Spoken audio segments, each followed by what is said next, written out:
Assalamualaikum warahmatullahi wabarakatuh.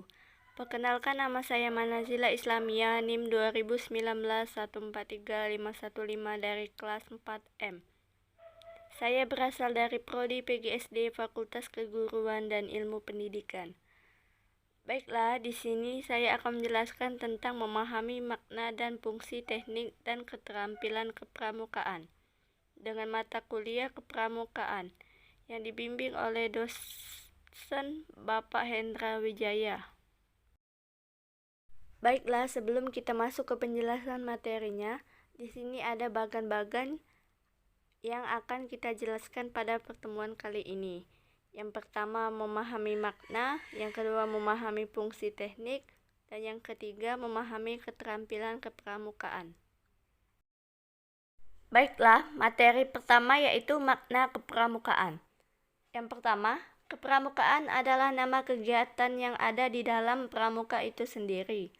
Kegiatan yang dilakukan di alam bebas dan menarik. Yang kedua, pendidikan kepramukaan adalah proses pendidikan sepanjang hayat, menggunakan cara-cara yang kreatif, rekreatif, dan edukatif dalam mencapai sasaran dan tujuannya. Yang ketiga, bentuk kegiatan pramuka dikemas melalui kegiatan yang menarik, menyenangkan, penuh tantangan, serta sesuai dengan bakat dan minat peserta didik. Fungsi kepramukaan. 1.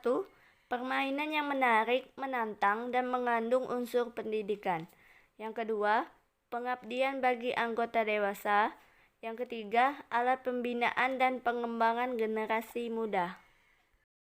Teknik kepramukaan. Teknik kepramukaan adalah cara praktis melaksanakan kegiatan kepramukaan dengan media yang praktis pula.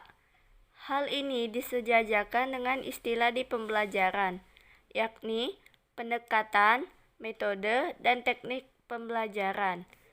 Teknik pembelajaran adalah cara praktis untuk melakukan pembelajaran dengan media yang tepat sasaran.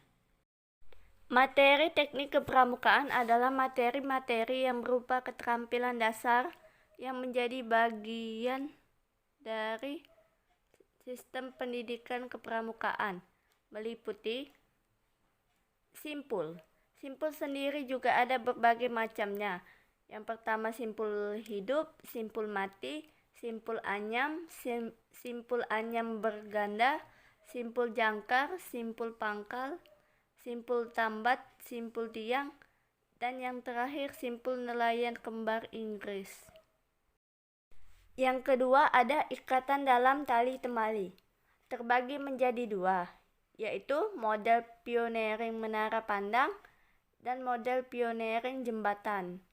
Yang ketiga, cara membuat drakbar usungan atau tandu darurat pramuka. Yang keempat, yaitu sandi. Sandi sendiri dibagi ke dalam berbagai macam sandi. Ada sandi AND, ada sandi rumput, sandi kotak, sandi angka, sandi turba atau turun, sandi kimia, sandi AN, sandi kata, sandi Arab, sandi koordinat, dan yang terakhir sandi jam. Yang kelima yaitu jenis pasak tenda dan cara memasangnya. Yang keenam, menaksir tinggi dengan perbandingan segitiga. Yang ketujuh, menaksir lebar dengan perbandingan segitiga. Yang kedelapan, menaksir kecepatan arus air sungai. Yang kesembilan, cara cepat membaca Morse. Yang kesepuluh, semapur cara mudah cepat. Yang ke-11, 16 arah mata angin dan kompas. Yang ke-12, jenis, bagian, dan fungsi kompas. Yang ke-13, peta lapangan.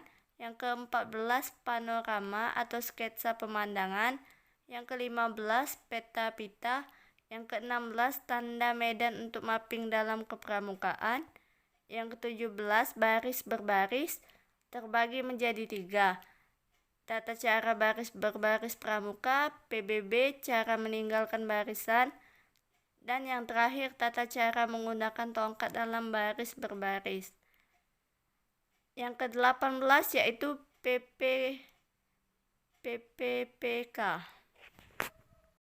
Keterampilan kepramukaan. Keterampilan kepramukaan adalah materi yang diperoleh seorang pramuka dari kegiatan yang diikutinya. Keterampilan kepramukaan menjadi bekal pengetahuan praktis yang siap dimanfaatkan sewaktu-waktu oleh anggota pramuka. Penguasaan pengetahuan keterampilan kepramukaan disesuaikan dengan golongan usia pramuka. Lamanya seorang anggota pramuka mengikuti kegiatan kepramukaan dan kualitas pembina pramuka dalam memberikan materi tersebut. Keterampilan kepramukaan merupakan kebutuhan yang harus dimiliki oleh seorang anggota pramuka. Masyarakat berasumsi bahwa setiap anggota pramuka pasti memiliki keterampilan yang dapat dipergunakan sebagai bekal mengatasi segala permasalahan dalam hidupnya sehari-hari. Untuk dapat memenuhi kebutuhan tersebut, pembina pramuka dituntut memiliki seperangkat pengetahuan kepramukaan yang dapat diterapkan kepada peserta didik. Keterampilan kepramukaan berdasarkan ranah pengembangannya dapat dikelompokkan menjadi 5 sebagai berikut. 1. Keterampilan spiritual. 2. Keterampilan emosional. 3. Keterampilan sosial. 4. Keterampilan intelektual. 5. Keterampilan fisik. Materi pokok keterampilan pembina yang hendaknya disampaikan kepada siaga adalah sebagai berikut. 1. Upacara siaga meliputi upacara pembukaan dan penutupan latihan, upacara pelantikan siaga, upacara pindah golongan, upacara penerimaan anggota baru. 2. Berbagi sandi, morse fluid, semapur, sandi angka, sandi Arab, sandi Jepang. Yang ketiga, kompas dan peta, menentukan 8 penjuru mata angin, membuat peta topografi desa atau kampung, peta sekolah atau pangkalan gudegnya. Yang keempat, pioneering, aplikasi simpul mati, simpul hidup, simpul pangkal, simpul jangkar, dan simpul tusuk. Membuat jemuran, tiang lampu, tiang bendera, dan tandu. Yang kelima, menaksir tahap pengenalan.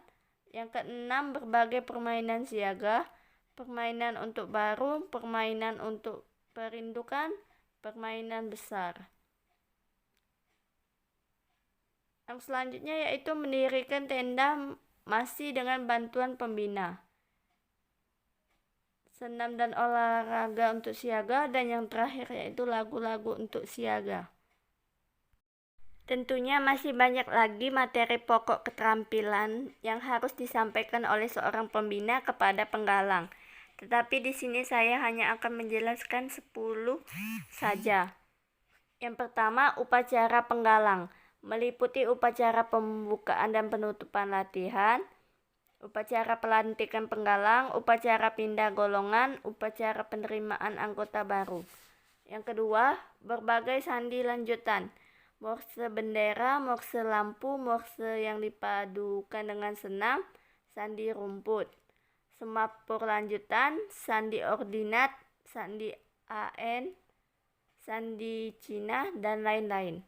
Yang ketiga, kompas dengan peta, menentukan titik tuju atau ordinat, pengukuran derajat, membuat peta topografi kota, provinsi, negara, dan peta pita, dan lain-lain. Yang keempat, pioneering, aplikasi kegunaan tiap-tiap simpul, simpul tambat, simpul palang, simpul Inggris, simpul kursi, simpul anyam, membuat menara, jembatan, dan lain-lain. Yang kelima, baris berbaris. Yang keenam, menaksir tinggi, menaksir kecepatan arus sungai, menaksir berat. Yang ketujuh, mempelajari cuaca. Yang kedelapan, berbagai permainan penggalang, permainan untuk regu, permainan untuk pasukan, permainan besar. Yang ke-9, mendirikan berbagai jenis tenda. Yang ke-10, senam dan olahraga untuk penggalang. Materi pokok keterampilan pembina yang hendaknya disampaikan kepada penegak adalah sebagai berikut. Yang pertama, upacara penegak meliputi A. Upacara pembukaan dan penutupan latihan, B. Upacara pelantikan penegak, C. Upacara pindah golongan. D. Upacara penerimaan anggota baru. 2. Berbagai sandi lanjutan yang akan sangat baik bila diimprovisasi menjadi senam, bela diri, atau games mengenai A. Morse, B. Semapur, berbagai sandi lainnya. Yang ketiga, kompas dan peta. A. Menentukan titik tuju atau ordinat, pengukuran derajat. B. Membuat peta topografi kota, provinsi, negara, dan peta. C. Navigasi darat. 4. Pioneering. A. Aplikasi kegunaan tiap-tiap simpul, simpul tambat, simpul palang, simpul Inggris, simpul kursi, dan simpul anyam. B. Membuat menara, jembatan, konstruksi rumah, berbagai model, wukli, dan berbagai hastakarya dari tali. Yang kelima, mempraktikkan berbagai kegiatan high element dan low element. Yang keenam, baris berbaris dan kolone. Yang ketujuh, menaksir tinggi, menaksir kecepatan arus sungai, dan menaksir berat. Yang kedelapan, mempelajari cuaca. Yang kesembilan, berbagai permainan penegak. A. Permainan untuk sanggah, B. Permainan untuk ambalan, dan C. Permainan besar. Yang ke-10, mendirikan berbagai jenis tenda dan bipak atau tenda alam. Materi pokok keterampilan Pandega meliputi sebagai berikut. Yang pertama, upacara Pandega meliputi A. Upacara pembukaan dan penutupan latihan, B. Upacara pelantikan Pandega, C. Upacara penerimaan anggota baru. 2. Berbagai sandi dipelajari oleh Pandega sendiri. 3. Kompas dan peta. A. Menentukan titik tuju atau ordinat, pengukuran derajat, dan potong kompas. B. Membuat peta topografi kota, provinsi, negara, dan peta. C. Navigasi darat. 4. Pioneering. A. Aplikasi kegunaan tiap-tiap simpul, simpul tambat, simpul palang, simpul Inggris, simpul kursi, dan simpul anyam.